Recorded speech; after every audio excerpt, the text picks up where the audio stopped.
We'll guide you through how to create a ChatGPT profile. If you find this helpful, consider subscribing and liking the video. First, open your web browser and go to the ChatGPT website. On the homepage, you'll see a Sign Up or Create Account button, depending on the version you are accessing. Click on it. You will be prompted to enter your email address and create a password. Make sure to use a valid email address that you have access to, as you'll need to verify it later. After entering your details, click Continue or Next. Now, check your email inbox for a verification email from ChatGPT. Open the email and click on the verification link. This confirms your email address and activates your account. Once verified, return to the ChatGPT website. You may be asked to provide additional information like your name or a username for your profile. Enter the required details and click Save or Submit. Your ChatGPT profile is now created.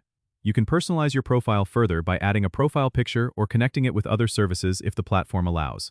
To do this, navigate to your profile settings, often accessed by clicking on your username or an icon at the top right of the screen.